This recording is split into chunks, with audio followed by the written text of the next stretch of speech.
के लिए एक कंपटीशन हो रहा है और यहाँ पर कुछ लड़के एक लड़के को ज़बरदस्ती अंदर धकेल देते हैं, जो कि इस ड्रामे का मेल लीड सोइमी है। अब ज़बरदस्ती अंदर भेजने की वजह से तो उसकी हालत काफ़ी टाइट हो गई थी, लेकिन उसके शर्ट के बटन खुले होने की वजह से गर्ल्स को वो सुपर हॉट लग रहा था।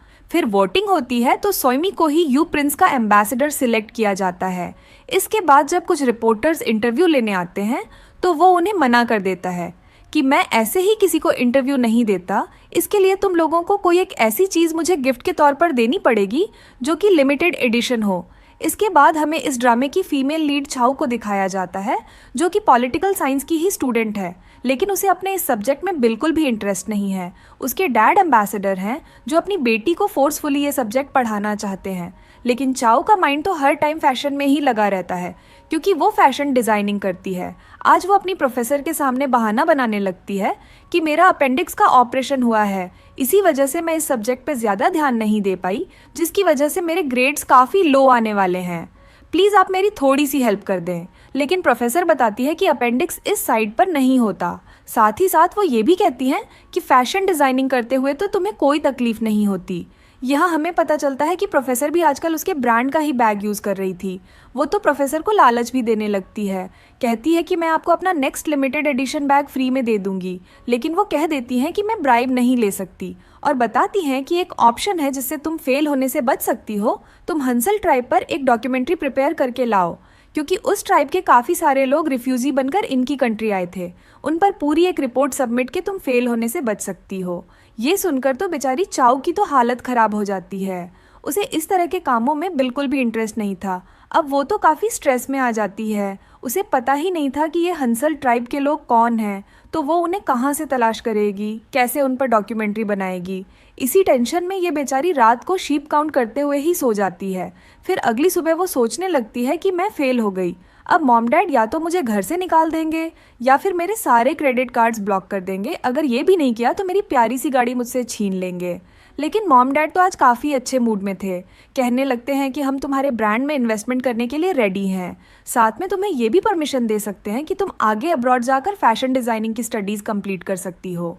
ये सुनकर तो वो काफ़ी खुश हो जाती है, लेकिन उसकी खुशी तब उदासी में बदल जाती है जब मॉम डैड शर्त रखते हैं कि तुम पॉलिटिकल साइंस में पास होकर दिखाओ। वो कहते हैं जैसे ही तुम डिग्री लाओगी तुम्हारे ब्रांड में हमारे तरफ से इन्वेस्टमेंट हो जाएगी। अब वो बेचारी क्या कर सकती थी, हर हाल में ये डॉक्यूमेंट्री रेडी करनी होगी। फिर यहाँ पर उसकी एक फ्रेंड आती है और उसे एक आइडिया देने लगती है कि आजकल हमारे डिपार्टमेंट में सबसे पॉपुलर लड़का सोइमी है, जो यू प्रिंस एम्बेसडर भी है। लेकिन तभी बीच में ही चाओ कहने लगती है कि मुझे बॉयज़ में कोई भी इंटरेस्ट नहीं है, मैं तो एक सक्सेसफुल सिंगल लेडी ही रहना चाहती हूँ। लेकिन वो कहने लगती है कि उसमें तो सब गर्ल्स को इंटरेस्ट है और तुम्हें तो कुछ ज़्यादा ही होना चाहिए, क्योंकि वो हंसल ट्राइब से है और वो तुम्हारी डॉक्यूमेंट्री बनाने में काफ़ी हेल्प कर सकता है, लेकिन अगर तुम उसे मनाने में कामयाब हो जाओ तो। अब ये सुनते ही चाओ वहाँ जाकर गर्ल्स की इतनी लंबी लाइन लगी हुई देखती है जो कि सोइमी से मिलना चाहती थी। यहाँ उसे पता चलता है कि वो कितना पॉपुलर है, क्योंकि वो तो अपने डिपार्टमेंट पे कभी ध्यान ही नहीं देती थी। वो काफ़ी सारी कैंपेन और प्रोजेक्ट्स में डिफरेंट लोगों की हेल्प भी करता था और यूनिवर्सिटी की तरफ से उसे एक स्पेशल डोम भी दिया गया था। अब चाओ लाइन में लगकर अपनी अपॉइंटमेंट ले रही होती है तो उस बेचारी का नंबर आते हुए उसे तो नींद आ गई थी। फिर फाइनली उसे नंबर मिल जाता है, लेकिन वो नंबर 299 था, जो कि उसकी कल शाम की अपॉइंटमेंट थी। अब वो यही सोच रही थी कि मैं एक लिमिटेड एडिशन गिफ्ट कहाँ से लाऊं जो इस दुनिया में सिर्फ एक ही हो। उसके माइंड में आता है कि वो जंगल में जाकर शिकार करे और किसी जानवर को हंट करके उसकी स्किन से कोई अच्छा सा बैग बनाकर गिफ्ट कर दे। उसको ये समझ नहीं आ रही थी कि आखिर इस लड़के में ऐसा क्या स्पेशल है जो बाकियों में नहीं, लेकिन अब जैसा भी हो उसे तो उसकी काफ़ी ज़रूरत थी। उधर सोइमी अपने एक फ्रेंड के साथ जॉगिंग कर रहा था तो यूनिवर्सिटी की कुछ लड़कियां दीवानी होकर उसके पीछे पड़ी हुई थी। तो यही सोच के परेशान हो रहा था कि मैं अब इनसे कैसे बचूं। उसका फ्रेंड तो आइडिया देता है कि तुम ना एक गर्लफ्रेंड बना लो। ये देखकर तो बाकी सारी लड़कियां तो तुमसे दूर हो जाएंगी, ये बस तुम्हें सिंगल समझकर तुम्हारे पीछे पड़ी रहती हैं। लेकिन सोइमी कहता है कि मेरे टाइप की लड़की मिलना काफ़ी मुश्किल काम है। फिर थोड़ी देर बाद उसके 2 असिस्टेंट आकर कहते हैं कि कोई आपसे मिलने आया है, जिनका नाम मिस्टर एंडर्स है। अब ये नाम सुनते ही सोइमी तुरंत ही उनसे मिलने के लिए पहुंच जाता है। इधर चाओ अपनी सारी प्रेशियस चीज़ों को देख रही थी कि इसमें से उसे कल क्या गिफ्ट में दूं। वो तो एक डायमंड नेकलेस भी लेकर बैठी हुई थी, जो कि पूरी दुनिया में सिर्फ 5 पीस ही बने थे। लेकिन इतने में उसे ख्याल आने लगता है कि उसके ब्रांड की एक पेंटी है, जो कि सिर्फ एक ही डिज़ाइन की गई है, लेकिन वो पेंटी थोड़ी गर्लिश टाइप की थी। और ये सोचते ही वो इमेजिन करने लगती है कि सोइमी को शायद ये पसंद आ जाए, शायद वो कुछ और टाइप का लड़का हो। और इसी तरह वो इमेजिन करते हुए कहाँ से कहाँ पहुँच जाती है। उधर सोइमी मिस्टर एंडर्स से मिला था, तो वो उसे एक बॉक्स देकर गए थे जिसके अंदर उसके लिए एक स्पेशल टोकन था। और यहाँ पर मिस्टर एंडर्स उसको योर हाइनेस बोल रहे थे। यहाँ पर हमें पता चलता है कि वो तो हंसल ट्राइब का प्रिंस है, जो कि वो यहाँ पर छुप कर रह रहा है अपनी आइडेंटिटी छुपाकर, क्योंकि हो सकता है कि उसकी जान को कोई खतरा हो। फिर अगले दिन देखते हैं कि चाओ भी सोइमी से मिलने के लिए पहुँच जाती है। और यहाँ उससे पहले डायना नाम की लड़की थी, जो चाओ को बताने लगती है कि मैं सोइमी को कितना लाइक करती हूँ और मुझे लगता है कि अगर वो नहीं तो मेरी लाइफ में और कोई भी बॉयफ्रेंड नहीं आ सकता। लेकिन ये सब सुनकर तो चाओ को काफ़ी टेंशन हो रही थी, क्योंकि उसे लड़कों में या बॉयफ्रेंड में कोई भी इंटरेस्ट नहीं था। अब कुछ देर बाद फाइनली चाओ की भी बारी आ जाती है। वो रूम के बाहर खड़ी होकर सुन रही थी कि सोइमी के बच्चे ने तो डायना का काफ़ी बुरी तरह से दिल तोड़ दिया था, क्योंकि उसका लाया हुआ गिफ्ट उसे बिल्कुल पसंद नहीं आया था। और जिस तरह से वो स्ट्रेट फॉरवर्ड उसे डेट करने को बोल रही थी, तो वो उसे कह देता है कि तुम मेरी टाइप की लड़की नहीं हो। ये सब सुनकर डायना टूटे दिल के साथ रोती हुई बाहर आ जाती है और यहाँ पर चाओ को कहकर जाती है, थोड़ा ध्यान से, ये लड़का काफ़ी रूड है। अब चाओ उसे आज पहली बार देखती है तो देखती ही रह जाती है, क्योंकि वो काफ़ी हैंडसम जो था। अब वो अपना इंट्रोडक्शन कराती, अपना प्रॉब्लम बताती। उससे पहले ही सोइमी कहने लगता है कि मुझे तुम्हारे बारे में काफ़ी कुछ पता है, तुम्हारा नाम भी पता है, ये भी पता है कि तुम किस एम्बेसडर की बेटी हो, और तुम्हें पास होने के लिए हंसल ट्राइब के लोगों के ऊपर एक डॉक्यूमेंट्री बनानी है, इसीलिए तुम्हें मेरी हेल्प चाहिए। लेकिन मैं तुम्हारी हेल्प क्यों करूं? बदले में मुझे क्या मिलेगा? अब चाओ उसे पहले 2-3 गिफ्ट्स निकाल कर दिखाती है, लेकिन उसे तो उसमें से किसी में भी कोई इंटरेस्ट नहीं था। अब चाओ के पास लास्ट ऑप्शन के तौर पर वही पैंटी थी, जिसे निकाल कर कहती है कि ये लिमिटेड एडिशन ही नहीं है, ये सिर्फ एक ही पीस बना है इस दुनिया में। अब ये पेंटी देखते ही सोइमी तो हैरान रह जाता है और कहने लगता है कि तुम्हें पता है ये किस फैब्रिक से बनी हुई है? ये बैड हेयर से बनी है, ये वाकई काफ़ी रेयर आइटम है। ये सुनते ही चाओ सोचने लगती है कि कहीं जो कुछ मैं इसके बारे में सोच रही थी ये सच में उस टाइप का लड़का तो नहीं। वो उससे कहने लगती है कि फैब्रिक तो पता नहीं, ये मेरे डैड ने मुझे प्रोवाइड किया था, मुझे नहीं मालूम बैड हेयर से बना है कि नहीं, लेकिन तुम ये रख सकते हो अगर तुम्हें पसंद है तो।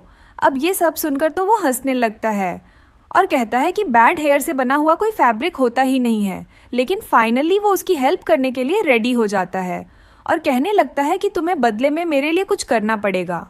ये सुनकर तो चाओ को लगा था कि ये मुझ पर असॉल्ट करेगा, लेकिन वो हंसने लगता है और कहता है कि मैं इस तरह का लड़का नहीं।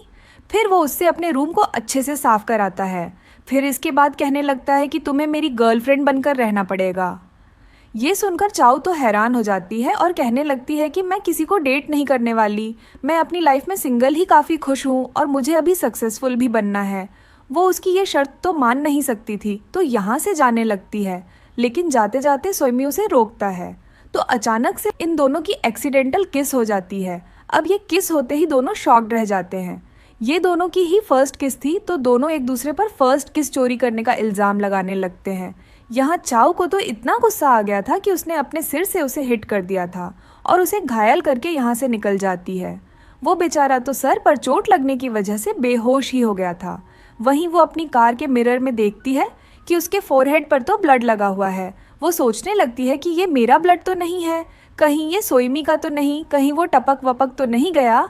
ये सोचकर वो वापस अंदर भागती है, तो यहाँ पर उसका फ्रेंड अपनी शर्ट उतार कर उसका ब्लड साफ कर रहा था और यहाँ काफ़ी ऑकवर्ड सा सीन भी बन गया था।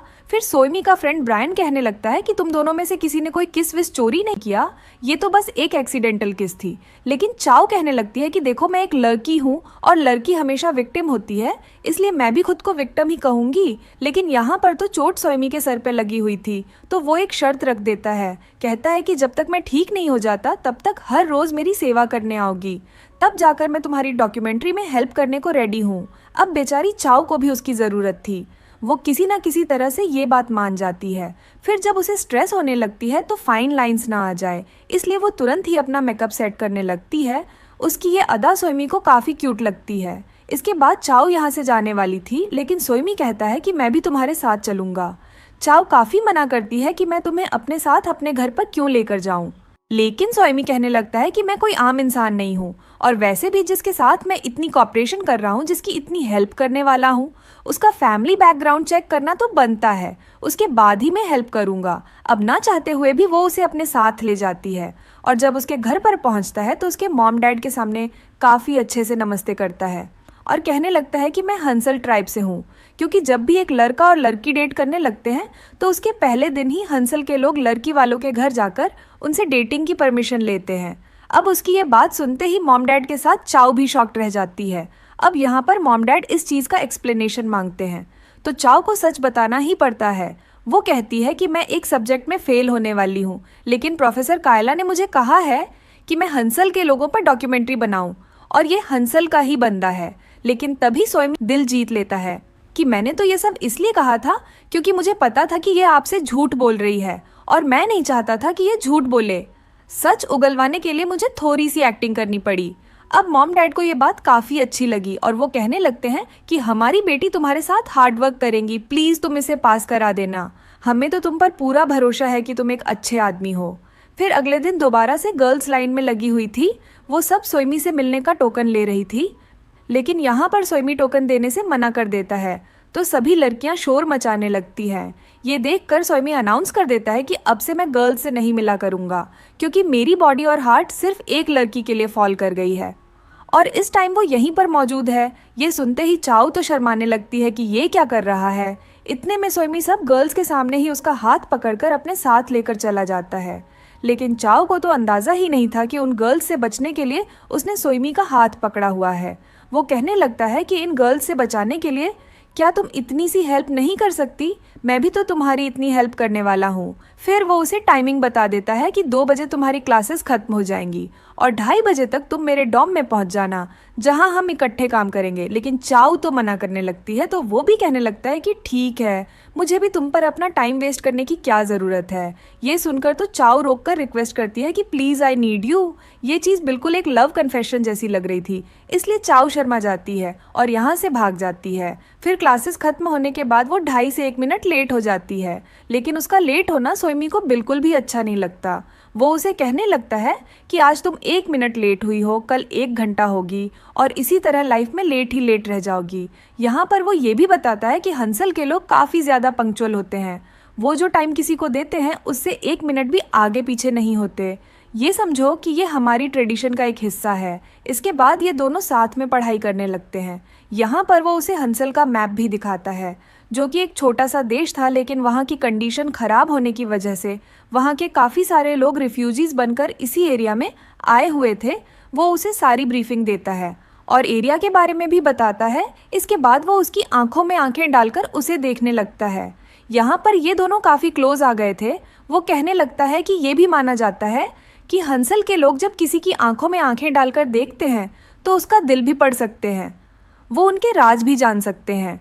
ये सुनकर वो पूछ लेती है कि मेरा राज क्या है, मेरे बारे में क्या पता चला। वो कहने लगता है कि बिना मेकअप के बिना तुम काफ़ी अगली लगोगी। ये सुनकर तो चाओ काफ़ी नखरे दिखाती है और इसके बाद दोनों दोबारा से अपने काम में लग जाते हैं। यहाँ पर हंसल से रिलेटेड काफ़ी सारी इन्फॉर्मेशन इकट्ठी करने के बाद उससे पूछने लगती है कि बाकी सारा कुछ तो पता है, लेकिन वो वहाँ की एक जगह की इन्फॉर्मेशन के बारे में कहती है कि वो मिसिंग है। वो तो तुमने बताया ही नहीं। सोएमी बताने लगता है कि वहाँ का प्रिंस कहीं खो गया है, इसलिए इसके बारे में ज़्यादा इन्फॉर्मेशन नहीं दे सकता। अब ये चीज़ तो चाओ को बिल्कुल परियों की कहानियों की तरह लगती है। वो कहने लगती है कि लॉस्ट प्रिंस वो कितना क्यूट होगा ना। उसे ये नहीं पता था कि वो प्रिंस उसके पास ही बैठा हुआ है, जिसकी वो इतनी तारीफ़ें कर रही है। इसके बाद तो सोएमी उससे काफ़ी सारी सेवा भी कराता है और उसको ये भी बताता है कि उसे ड्रिंक्स में क्या पसंद है। इसके बाद वो उसे साथ में जॉगिंग पर चलने को कहता है, लेकिन जाने से पहले चाओ फुल मेकअप करके रेडी होती है, तो ये देखकर वो हैरान रह जाता है। लेकिन चाओ का कहना था कि देखो, मैं खुद एक फैशन ब्रांड हूँ, तो मेरा सुंदर दिखना काफ़ी ज़रूरी है। अब सोएमी ज़्यादा टाइम बर्बाद नहीं करना चाहता था, तो वो अपनी स्मार्ट वॉच पर 1 घंटे की टाइमिंग सेट कर देता है। फिर ये जॉगिंग पर जाते हैं, साथ जॉगिंग पर लेकर आया था। अब वो यहाँ पर छीनकर उसका पानी भी पीने लगता है और यहीं पर ही दोनों काफ़ी देर एक दूसरे के साथ लड़ाई भी करते रहते हैं। फिर सोएमी अपनी आज की हार्ट बीट स्मार्ट वॉच पर चेक करता है तो पता चलता है कि आज तो उसकी हार्ट बीट रेगुलर डेज से काफी ज्यादा रही है। ये चीज जब चाओ को पता चलती है तो कहने लगती है कि आज तुम एक सुंदर लड़की के साथ जॉगिंग जो कर रहे थे ना, इसलिए ही डिफरेंस आया है। लेकिन इस चीज से सोइमी मना कर देता है। अब इसी बीच ये दोनों एक दूसरे के काफी क्लोज आ जाते हैं। तो सोइमी दोबारा से अपनी वॉच देखता है। उसकी हार्ट बीट 150 को भी क्रॉस कर गई थी। फिर कुछ देर बाद चाओ यहाँ पर एक सेल्फी लेने लगती है, लेकिन सोइमी उसे रोक देता है। कहता है कि मेरी कोई भी फोटो सोशल मीडिया पर पोस्ट नहीं होनी चाहिए। लेकिन यहाँ पर ही कोई बंदा था जो छुपकर इनकी वीडियो बना रहा था। शायद ये वही लोग होंगे जिन्हें सोइमी की तलाश थी। फिर अगले दिन पेपर वर्क करने के बाद सोइमी चाओ को लेकर अपने ट्राइब के लोगों से मिलाने ले जाने वाला था, जो कि यहाँ पर रिफ्यूजीज बनकर रह रहे थे। लेकिन चाओ यहाँ पर छोटी की जगह वैन लेकर आई थी, क्योंकि उसका कहना था कि मेरा सामान काफ़ी ज़्यादा है, क्योंकि हमें एक दिन वहीं जो ठहरना है। अब जैसे ही वैन का दरवाज़ा खुलता है तो उसमें लगेज ही लगेज दिखाई देते हैं। ये सब देखकर तो सोइमी हैरान रह जाता है कि इतना लगेज सिर्फ एक दिन के लिए। यहाँ पे बैठने की सिर्फ एक ही सीट बची हुई थी।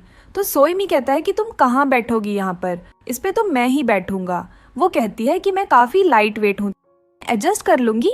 लेकिन ज़्यादा जगह न होने की वजह से अब वो उसकी गोद में ही बैठ जाती है। लेकिन ये लोग लड़ने से यहाँ भी नहीं रुकते। सारे रास्ते लड़ते हुए जा रहे थे। फिर जब रोड खराब होती है तो एक झटका लगने की वजह से इन दोनों की एक्सीडेंटल किस हो जाती है। ये चीज़ होने के बाद तो वो काफ़ी शर्मिंदा होने लगती है और सोचती है कि काश वो थोड़ा कम ही लगेज ले आती। और फिर से लड़ने लगते हैं। यहाँ तो ड्राइवर भी इनकी लड़ाई देखकर काफ़ी एंजॉय कर रहा था। अब लड़ते लड़ते वो उसकी शर्ट पकड़ लेती है। तो इसी टाइम एक झटके की वजह से सोइमी की शर्ट के बटन भी टूट जाते हैं। ये होने के बाद सोइमी और ज़्यादा बर्दाश्त नहीं कर सकता था। वो कहीं और भी खुरापात ना करने लगे।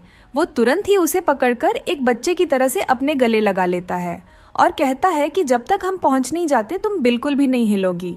फिर थोड़ी देर बाद ये लोग रास्ते में ब्रेक लेते हैं तो सोइमी भी अपनी शर्ट चेंज करके आ जाता है। इन चीज़ों को करने से चाओ थोड़ा शर्मिंदा भी हो रही थी और वो उसे सॉरी भी कर देती है कि मेरी गलती की वजह से ये सारा कुछ हुआ। वो उस एक्सीडेंटल किस के लिए भी सॉरी कहती है।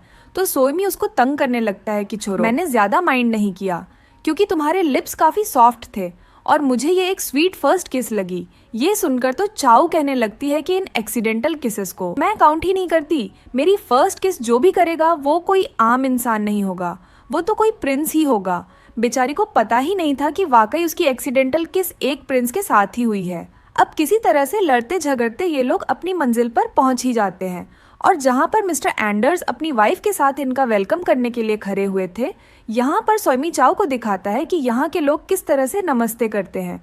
फिर जब मिस्टर एंडर्स और उनकी वाइफ इतने सारे लगेज देखते हैं तो हैरान रह जाते हैं। अब यहाँ चाओ बता देती है आप टेंशन मत लेना, हम सिर्फ 1-2 दिन में ही चले जाएंगे, इसलिए ये थोड़ा सा सामान लेकर आए हैं। ये बातें सुनकर तो ये लोग काफ़ी हैरान रह जाते हैं क्योंकि इन लोगों के पास जगह की काफ़ी शॉर्टेज थी। इसलिए एंडर्स कहता है कि सिर्फ एक ही रूम है, इसलिए आप दोनों को एडजस्ट करना पड़ेगा। अब इस बात पर चाओ की और सोइमी की काफ़ी लड़ाई होती है। चाओ तो कहती है कि तुम बाहर जाकर मेरे ड्राइवर के साथ रहो, लेकिन ड्राइवर को तो उसने पहले ही वापस भेज दिया था। यहाँ पर ये दोनों बिल्कुल एक कपल की तरह लग रहे थे। एंडर्स ने पहली बार देखा था कि कोई तो है जो उनके प्रिंस को भी डांट लगा सकती है। इसके बाद ये लोग काम पर लग जाते हैं और डॉक्यूमेंट्री शूट करने लगते हैं।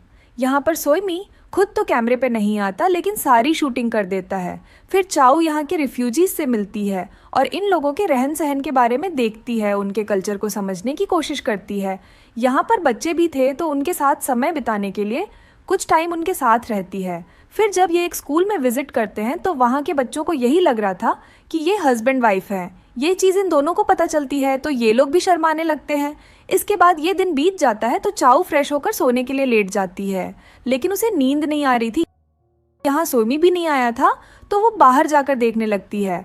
वो बाहर सोइमी और एंडर्स को बातें करते हुए देखती है तो चुपके से उनकी बातें सुनने लगती है। यहाँ पर सोइमी उनको वही बॉक्स वापस कर रहा था, लेकिन एंडर्स कह देते हैं कि ये बॉक्स तुम्हारी ही अमानत है, क्या तुम्हें पता नहीं कि इसके पीछे कितने लोगों की जान गई है। लेकिन सोइमी कहने लगता है कि इसमें मेरी कोई गलती नहीं, मैंने किसी की कोई जान नहीं ली। अब ये सुनकर तो चाओ काफ़ी घबरा जाती है और सोचने लगती है कि पता नहीं ये कौन लड़का है और मैं इसके साथ आकर कहीं फंस तो नहीं गई, कहीं मैं यहाँ पर मारी तो नहीं जाऊँगी।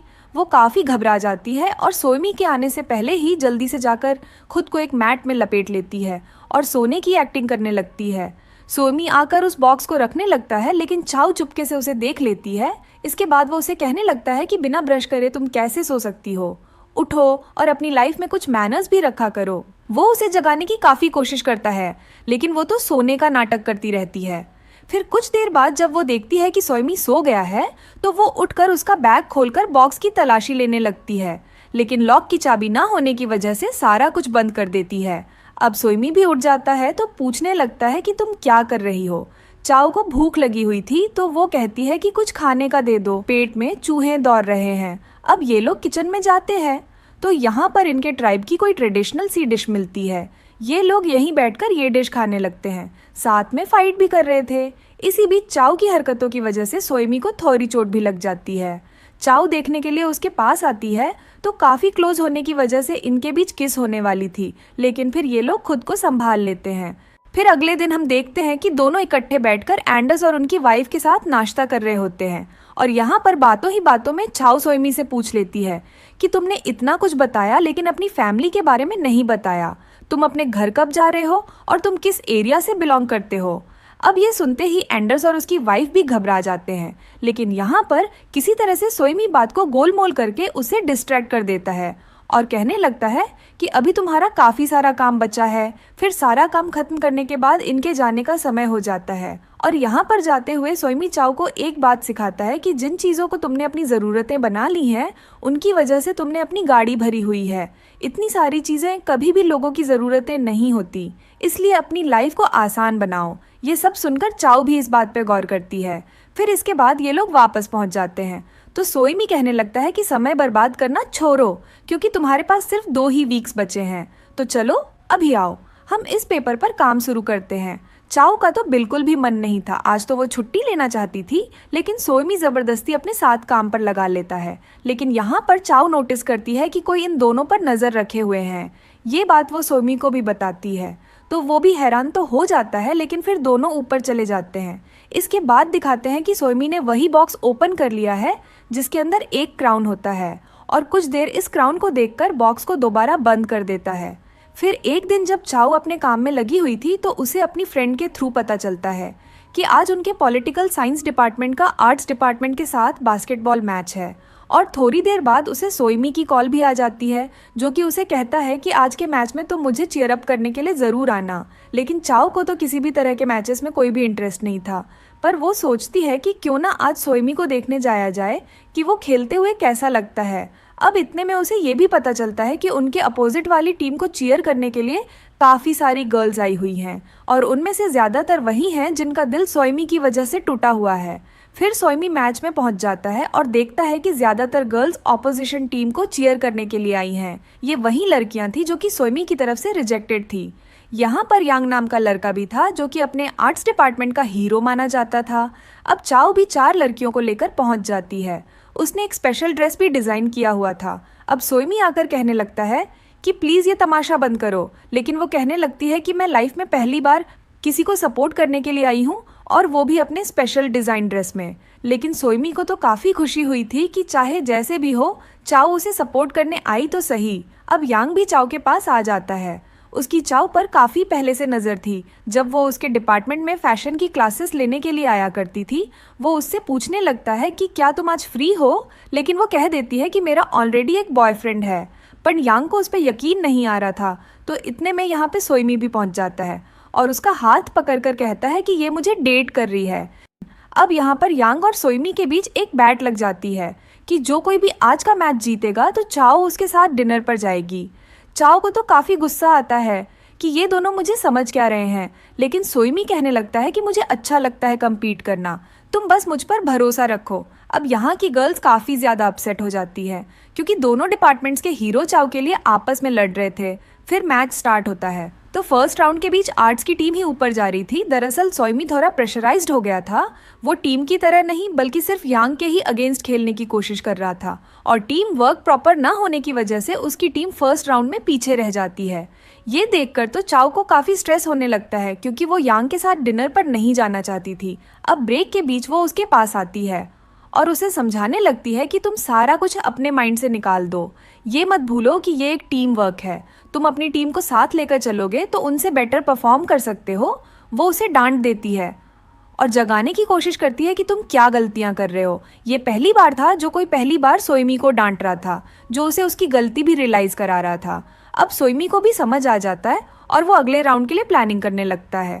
फिर कुछ देर बाद दिखाते हैं कि सोइमी काफी अच्छा परफॉर्म करता है और लास्ट मोमेंट पर सोइमी मैच जीत जाता है। अब ये देखते ही चायू इतनी ज्यादा एक्साइटेड हो जाती है कि जाते ही तुरंत उसे हग कर लेती है। उसे पता ही नहीं चला था कि इस सब के बीच वो कहीं ना कहीं एक लव कन्फेशन ही कर रही थी। अब थोड़ी देर बाद यांग भी यहाँ आ जाता है तो ये दोनों लड़के चाऊ से कहने लगते हैं कि दरअसल हम ये गेम जस्ट फॉर फन ही कर रहे थे, वरना हम गर्ल्स को इस तरह से डेट के लिए ट्रीट नहीं करते। गर्ल्स को बैट के लिए यूज करना ये कौन सी अच्छी बात है। फिर जाते हुए यांग उसे बोल कर जाता है, ये मुझे पता चल गया कि ये तुम्हारा रियल का बॉयफ्रेंड नहीं है। अगर कभी तुम सिंगल हो तो मैं तुम्हारा दिल जीतने की पूरी कोशिश करूंगा। फिर जब सारे लोग चले जाते हैं तो सोइमी चाओ का थैंक्स करता है कि तुमने मैच में मुझे काफी कुछ रियलाइज कराया है। अब सोइमी किसी तरह से शर्माते हुए कहने लगता है कि क्या तुम आज रात मेरे साथ डिनर करोगी। शायद उसने डेट वाली बात को कुछ ज्यादा ही सीरियस ले लिया था। अब यहाँ पर चाओ मान तो जाती है लेकिन कहती है कि मैं कितने बजे आऊँ और कहाँ आऊँ। तो वो कहने लगता है कि रात को 8 बजे मेरे ही डॉम पर आना, मैं खुद अपने हाथों से तुम्हारे लिए डिनर बनाऊंगा। और हाँ, लेट मत होना क्योंकि हंसल के लोग बहुत पंक्चुअल हुआ करते हैं। इसके बाद हम देखते हैं कि डिनर पर उसने काफ़ी कुछ प्रिपेयर किया हुआ है। ये देखते ही चाओ काफ़ी खुश हो जाती है। यहाँ सोइमी के फेस पे एक स्माइल थी तो चाओ उससे पूछने लगती है, तुम इतने खुश क्यों हो रहे हो। सोइमी कहता है कि मैं याद कर रहा हूँ जब तुमसे पहली बार मिला था। चाओ को तो वही दिन याद था जब वो टोकन लेकर उसे मिलने आई थी, लेकिन सोइमी कहने लगता है कि नहीं, ये दिन तो वो था जब मैं शहर में पहले दिन आया था तो मैं एक हाई स्कूल स्टूडेंट था और तब मेरे पास आकर तुमने मुझे एक रुमाल दिया था क्योंकि मेरा फेस डर्टी हो रखा था, और जब मैंने उस रुमाल से साफ कर लिया था तो वही रुमाल तुमने मुझे बेचने की कोशिश की थी। दरअसल चाओ बिजनेस में काफ़ी कमाल की थी। वो उसे इतनी क्यूट बातें करते हुए उसने फोर्सफुली उसे मजबूर कर ही दिया था कि वो ये रुमाल खरीद ले। आज भी सोइमी के पास वही रुमाल रखा हुआ था। चाओ सोचने लगती है कि मुझे तो वो दिन याद भी नहीं था, तब मैंने अपना नया ब्रांड शुरू किया था। फिर वो उसके सामने बैठ जाता है और कहता है कि मैं तुम्हें अपनी फीलिंग बताना चाहता हूँ, और उसका हाथ पकड़कर अपने सीने पर रख लेता है। कहता है कि मेरी हार्ट बीट को फील करने की कोशिश करो। जब तुम मेरे क्लोज आती हो तो मेरी हार्ट बीट काफ़ी फास्ट हो जाती है। अगर तुम्हें मेरी फीलिंग सिंसियर लगे तभी तुम मुझे हाँ बोलना, अगर नहीं तो तुम अपना समय ले सकती हो। अब चाओ तो काफ़ी शर्माती है और उसकी इस बात को टाल देती है। इसके बाद ये दोनों डिनर करने लगते हैं। फिर यहाँ पर डिनर के बाद वो वॉशिंग कर रहा था तो चाओ उसके पास आकर खड़ी हो जाती है। वो स्माइल कर रहा था तो कहने लगती है कि तुम इतना स्माइल क्यों कर रहे हो। वो कहता है कि इतने दिन बाद मैंने अपना लव कन्फेशन किया है, बस इसलिए मैं आज काफ़ी अच्छे मूड में हूँ। वो ये भी कहने लगता है कि तुमसे अपनी सेवा कराते कराते पता ही नहीं कब मैं तुम्हारे लिए फॉल कर गया। अब वो यहाँ बर्तन धो रहा था ताकि चाओ के नेल्स खराब ना हो। वो कहता है कि तुम मेरी हर चीज़ का सेंटर बनती जा रही हो, मेरे लिए सबसे इम्पोर्टेंट मैं नहीं बल्कि तुम हो गई हो। अब इतने में ही इनके दरवाजे पर कोई आ जाता है। अब चाओ जाकर दरवाज़ा खोलती है तो यहाँ पर कुछ बॉडीगार्ड्स थे जो कि गन लेकर अंदर आ जाते हैं। सोइमी तभी भागता हुआ आता है तो उसे देखकर बॉडीगार्ड उसे योर हाइनेसेस कहने लगते हैं। अब इनके पीछे ही एक क्वीन भी आ जाती है जो कि कोई और नहीं बल्कि सोइमी की मॉम थी। उनके साथ एक गर्ल भी आई थी जो कि सोइमी की बचपन की फ्रेंड थी।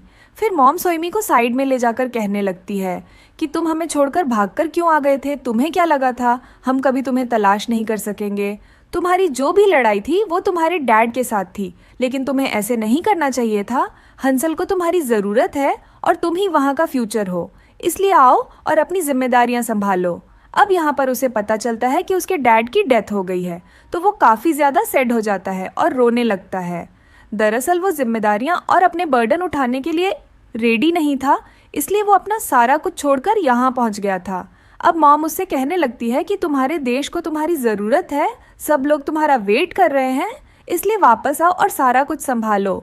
तुम्हारे डैड ने सिर्फ गुस्से में आकर तुम्हें पैलेस से निकल जाने को कहा था, लेकिन तुम तो पूरा देश ही छोड़कर यहाँ पर आ गए। यहाँ पर मॉम प्रिंसेस का भी जिक्र कर रही थी, कहती है कि उससे शादी कर लो, लेकिन आगे से वो कहने लगता है कि मैंने डैड को भी इसी तरह से मना किया था कि मैं उससे प्यार नहीं करता। वो बेशक मेरी बचपन की फ्रेंड है। वहीं चाओ भी बाहर काफी हैरान और परेशान बैठी हुई थी। उसके साथ इतने दिनों से एक प्रिंस था और उसे पता ही नहीं था। अब प्रिंसेस उससे बातें करने लगती है और अपने पास्ट के बारे में बताने लगती है। कहती है कि मैं 18 साल से सोइमी को जानती हूँ। मैं और वो बचपन के फ्रेंड्स हैं, लेकिन कभी भी वो मुझे इस तरह से नहीं देखता जिस तरह से आज मैंने उसकी नज़रों में तुम्हारे लिए कुछ देखा है। वो पूछती है कि क्या तुम उससे प्यार करती हो, लेकिन चाओ कह देती है कि मैं प्रिंस से नहीं, सिर्फ सोइमी से प्यार करती हूँ। वहीं अंदर सोइमी अपनी मॉम से थोड़ा सा टाइम मांग लेता है और कह देता है कि मेरे पर कुछ जिम्मेदारी है। मैंने एक वादा किया है जो निभाना है। इस लड़की ने हंसल पर एक डॉक्यूमेंट्री बनानी है। जब वो कंप्लीट हो जाएगी तब मैं भी अपनी रिस्पॉन्सिबिलिटीज़ पूरी करने के लिए आ जाऊंगा। तब तक के लिए आप मुझे सोचने का समय दीजिए, क्योंकि मुझे थोड़ा सा स्पेस भी चाहिए। इसके बाद मॉम तो यहाँ से चली जाती है, लेकिन यहाँ पर चाओ शॉक्ड रह गई थी। सोइमी जब उन लोगों को बाहर छोड़कर वापस आकर उसे हक कर लेता है तो वो उसे रोकने लगती है, लेकिन वो उसे रिक्वेस्ट करता है कि प्लीज थोड़ा सा समय तुम्हारे साथ बिताने दो। इसी के साथ वो रोने भी लगता है, क्योंकि उसके डैड की भी डेथ हो गई थी और उस पर काफी सारी रिस्पॉन्सिबिलिटीज आ चुकी थी। वो जितना भागने की कोशिश कर रहा था उतना ही वो लोग आकर उसे पकड़ लेते थे। अब चाओ उसका राज जान चुकी थी तो उससे पूछने लगती है कि उस ब्लैक बॉक्स में क्या है। अब सोइमी कहता है कि मुझे भी पता है, तुमने कई बार इसे खोलने की कोशिश की है। अब फाइनली मैं तुम्हें दिखा ही देता हूँ। वो उसे ओपन करके दिखाता है कि ये हंसल किंग का क्राउन है, लेकिन ये चोरी हो गया था जिसके पीछे काफी लोगों की जान भी गई है और कुछ दुश्मन लोग हमारे थ्रोन पर कब्जा भी करना चाहते हैं। अब शायद मुझे वापस जाना ही होगा। अब चाओ पूछने लगती है कि क्या तुम्हें प्रिंसेस से शादी भी करनी पड़ेगी। ये सुनकर तो वो खामोश हो जाता है, लेकिन चाओ ये देखकर भी उससे नाराज नहीं होती, बल्कि उसका हाथ पकड़कर कहती है कि अब जो भी टाइम हमारे पास है हमें वो अच्छे से बिताना चाहिए, ताकि हमारे पास अच्छी मेमोरीज तो रहें। फिर रात को काफ़ी लेट नाइट हो गया था तो सोइमी चाओ से कहने लगता है कि आज तुम यहीं रह जाओ। वो भी इसके लिए मान जाती है, तो उसे अपना नाइट ड्रेस दे देता है। वो उसके पजामास को पहनकर तो काफ़ी शोर मचाती है कि मैं आउटडेटेड लग रही हूँ, लेकिन वो तुरंत ही उसे हग कर लेता है और उसके करीब आ जाता है। ऐसे लग रहा था कि वो उसे किस करने वाला है। चाओ तो मेंटली रेडी थी, लेकिन वो उसे सिर्फ इतना ही कहता है कि क्या आज रात हम दोनों गुड बॉय और गुड गर्ल की तरह सिर्फ एक साथ हाथ पकड़कर सो सकते हैं। ये सुनते ही चाओ तो शॉक्ड रह जाती है और वो काफ़ी हंसकर उसका मजाक उड़ाती है कि तुम कितने क्यूट हो, चलो गुड बॉय और गर्ल की तरह ही लेट जाते हैं।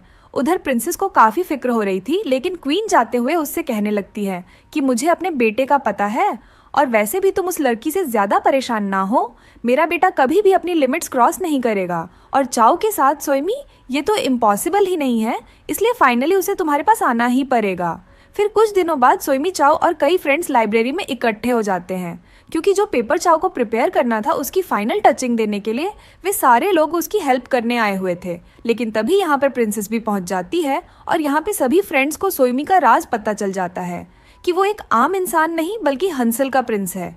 ये जानने के बाद तो ये सारे लोग उसे स्पेशल ट्रीट करने लगते हैं, लेकिन सोइमी कहने लगता है कि तुम लोग मेरे लिए वही हो जो पहले थे, इसलिए प्लीज़ मुझे इस तरह से ना बुलाओ, बल्कि एक फ्रेंड की तरह से रखो। अब सारे लोग चाओ की अच्छी रिपोर्ट्स बनाने के लिए उसकी अच्छे से हेल्प करते हैं, लेकिन इसी बीच प्रिंसेस ने काफ़ी कुछ नोटिस किया था। यहाँ उसने देखा था कि उसका और चाओ का बॉन्ड कुछ इस तरह का था कि ऐसा तो कभी उसका बन ही नहीं सका था। बेशक वो इतने साल सोइमी के साथ रही हो। अब वो एक बहाने से बुक्स रखने के लिए साइड पर जाती है और यहाँ पर वो चाओ से पूछने लगती है, क्या तुम सोइमी से प्यार करती हो? मैं तो शुरू से लेकर अब तक सिर्फ उसी को ही देखती आई हूँ। वो मेरे लिए एक परफेक्ट मैन है। अब ये दोनों थोड़ी देर गर्ल्स टॉक करती है और यहाँ पर चाओ भी उसे बताती है कि वो सोइमी के लिए क्या फीलिंग रखती है। ये बताते हुए उसकी आंखों में आंसू आ जाते हैं। वो रोते रोते उससे कहती है कि बेशक मैं उसे लाइक करती हूँ, लेकिन वो कहती है कि मुझे कोई फ़र्क नहीं पड़ता। वो जा रहा है। वो मेरी लाइफ में एक सुंदर सपने की तरह आया था और अब वो चला जाएगा और मैं वो सब भुलाने की पूरी कोशिश करूँगी, लेकिन मैं उसे कभी भी नहीं रोकूंगी उसकी ड्यूटीज़ पूरी करने से। फिर डॉक्यूमेंट्री में कुछ वीडियो पार्ट लगाने के लिए ये लोग प्रिंसेस और सोइमी का भी एक छोटा सा इंटरव्यू लेते हैं, लेकिन यहाँ सोइमी कहने लगता है कि मैं तब तक कुछ नहीं कहूँगा जब तक यहाँ पर चाओ खड़ी रहेगी। फिर उसके जाने के बाद वो अपना पार्ट रिकॉर्ड कराता है, जिसके बाद वो अपने फ्रेंड जोंग से कह देता है कि तुम्हें पता है ना कि ये किस समय पर और कब चाओ को देना है। वो भी इसके लिए उदास मन से हाँ बोलता है। फिर चाओ का काम कंप्लीट होने के बाद अगले दिन वो रिपोर्ट लेकर अपनी प्रोफेसर कायला के पास जाती है। प्रोफेसर को उसका काम तो काफ़ी इम्प्रेसिव लगा था, लेकिन उसने एक काफ़ी बड़ी गलती कर दी थी। उसने प्रोफेसर का सेकंड नेम की स्पेल गलत लिख दी थी। इस बात पर चाओ काफ़ी माफ़ी मांगती है और उन्हें एडिट करने को बोलती है, लेकिन प्रोफेसर तो काफ़ी गुस्से में लग रही थी। फिर जब वो बाहर आकर ये चीज़ सोइमी को बताता है तो वो भी परेशान हो जाता है कि तुम ये गलती कैसे कर सकती हो, लेकिन तभी वो यहाँ पर उसे रोककर बता देती है कि चाहे जो भी हो, प्रोफेसर ने मुझे पास कर दिया। अब वो उसके साथ उसके घर चली जाती है तो देखती है वहाँ पर पैकिंग हुई रखी थी। ये देखकर वो यहाँ पर हैरान रह जाती है। सोइमी उससे कहने लगता है कि मैंने सारा कुछ पैक कर लिया, अब मैं यहाँ नहीं रहने वाला, मैं तो अपनी ज़िंदगी तुम्हारे साथ बिताना चाहता हूँ। क्या तुम मेरे साथ चलने को तैयार हो? मैं इस सब से भागना चाहता हूँ, मैं हंसल वापस नहीं जाना चाहता। वो उससे कहने लगती है कि नहीं, इस तरह से भागना इस चीज़ का हल नहीं है। अभी तक तुमने भागकर देखा ना, क्या अंजाम निकला। तुम इतने सेल्फिश कैसे हो सकते हो? तुम्हारे डैड की तरफ से जो रिस्पॉन्सिबिलिटी तुम पर आई है वो तुम्हें हर हाल में पूरी करनी होंगी। लेकिन सोइमी ने पहले से ही खुद को मेंटली प्रिपेयर किया हुआ था, क्योंकि उसे लगता था कि चाओ कभी भी उसको या खुद को भागने नहीं देगी। वो कहने लगता है कि चलो ठीक है, शायद किस्मत का यही फैसला है, लेकिन मैं जाते जाते तुम्हें एक रियल वाली किस करना चाहता हूँ। अब वो उसे किस कर देता है। फिर अगले दिन चाओ सैड बैठी हुई थी क्योंकि आज ही सोइमी की फ्लाइट थी। उसकी फ्रेंड उससे कहने लगती है कि तुम सब छोड़ो, चलो उसे बाएं बोलने के लिए हम लोग एयरपोर्ट पर चलते हैं। अब वो उसके साथ गाड़ी में तो आकर बैठ जाती है, लेकिन वो अपनी मंजिल पर नहीं पहुंच पाती उसकी हिम्मत फेस करने की। उधर प्रिंसेस आकर सोइमी को कहती है कि वो लड़की तुमसे काफ़ी ज़्यादा प्यार करती है और उसने मुझे भी कुछ सिखाया है, और वो ये है कि सेल्फलेस कैसे हुआ जाता है। जब हम किसी से प्यार करते हैं तो हमें उस शख्स को खुश रखना चाहिए। चाओ को तो तुम्हें छोड़ते हुए काफ़ी दिक्कत हो रही थी, उसके हार्ट में पेन हो रहा था, उसकी आंखों में आंसू थे, लेकिन वो सेल्फिश नहीं हुई। उधर चाओ एयरपोर्ट पर नहीं जा पाती, उसमें हिम्मत ही नहीं थी, और यहाँ पर वो एक जगह खड़ी होकर सोइमी के साथ बिताए हुए पलों को याद करके काफ़ी रोती है। वो यही सोचती है कि अच्छा हुआ मैं एयरपोर्ट पर नहीं गई, वरना मैं उसे रोक लेती और ये सब मैं उसके सामने करती तो ये देखकर वो कभी भी नहीं जा पाता, लेकिन उसे अपनी ड्यूटीज़ पूरी करनी है, इसलिए मैं उसे नहीं रोक सकती। इसके बाद एक मंथ बीत जाता है तो एक दिन लाइब्रेरी में यांग आता है जो कि फ्लावर लेकर आया था। वो चाओ को देने लगता है, लेकिन वो एक्सेप्ट नहीं करती। वो कहने लगता है कि मैं तुम्हें नहीं दे रहा, बल्कि तुम्हें इसलिए पकड़ा रहा हूँ कि तुम अपनी फ्रेंड को दे दो जिसे मैं लाइक करता हूँ। दरअसल उसे नहीं पता था कि उसकी बेस्टिका और यांग एक दूसरे के लिए फॉल कर चुके हैं। अब फाइनली इनकी लव स्टोरी तो स्टार्ट हो जाती है और दोनों यहाँ से चले जाते हैं। फिर कुछ देर बाद यहाँ पे जोंग आकर चाओ को वही वीडियो दिखाता है जो कि सोइमी ने स्पेशली उसके लिए ही रिकॉर्ड की थी। वो उसे यही कह रहा था कि अगर ये वीडियो तुम्हें मिली है तो इसका मतलब ये है कि तुमने मेरे साथ अपनी रिस्पॉन्सिबिलिटी से ना भागने का फैसला किया है। वो कहता है कि चाहे मैं जहाँ पर भी हूँ, लेकिन तुम्हें पता है कि तुम मेरा फर्स्ट लव हो और मैं हमेशा तुमसे प्यार करता रहूँगा। ये वीडियो देखकर तो चाओ काफ़ी रोती है, लेकिन जैसे ही वो खड़ी होती है तो यहीं पर ही सोइमी उसके सामने आकर खड़ा हो जाता है। वो भी उसे हग कर लेती है तो यहाँ दोनों रोने लगते हैं। इसके बाद वो रात को उसे अपने साथ एक जगह ले जाता है और कहने लगता है कि मैं तुमसे एक बात करने आया हूँ। मेरी कंट्री के हालात अब काफ़ी बेहतर हो गए हैं, मैंने काफ़ी कुछ संभाल लिया है, लेकिन यहाँ पर मैं तुम्हारे पास इसलिए आया हूँ क्योंकि मैं तुम्हें ये बताना चाहता था कि हमारी ट्रेडिशन के हिसाब से अब मुझे किंग बनाया जाएगा, लेकिन किंग ऐसे ही नहीं बनाएंगे जब तक मेरी शादी नहीं हो जाती, क्योंकि क्वीन का साथ होना ज़रूरी है और मेरी क्वीन तुम्हारे अलावा और कोई भी नहीं बन सकती। अब वो उसे प्रपोज कर देता है कि क्या तुम मुझसे शादी करोगी। ये सुनते ही चाओ तो हैरान रह जाती है, क्योंकि उसे पता चलता है कि प्रिंसेस ने गिव अप कर दिया है, क्योंकि उसे पता चल गया था कि सोइमी उससे प्यार नहीं करता था, बस वो अच्छे फ्रेंड्स थे। अब सोइमी कहने लगता है कि इस टाइम मैं कोई प्रिंस वगैरह नहीं हूँ जो तुम्हें ऑर्डर कर रहा हूँ, इसलिए बेहतर यही है कि तुम अपने डिसीजन अपने दिल से करो। वो पूछने लगता है कि क्या तुम मेरे साथ हंसल चलोगी मेरी प्यारी सी क्वीन बनकर। अब चाओ घबराते हुए पूछने लगती है कि क्या वहाँ जाकर क्वीन बनकर भी मैं अपनी फैशन लाइन और अपने ब्रांड को कंटिन्यू कर सकती हूँ। वो भी कह देता है कैसी बातें कर रही हो, तुम पर कोई भी पाबंदी नहीं होगी। अब ये सुनते ही चाओ तो काफ़ी खुश हो जाती है और वो शादी के लिए हाँ बोल देती है। अब सोइमी उसे माय स्वीटहार्ट कहते हुए किस करने लगता है और इसी हैप्पी पॉइंट पर यह ड्रामा खत्म हो जाता है।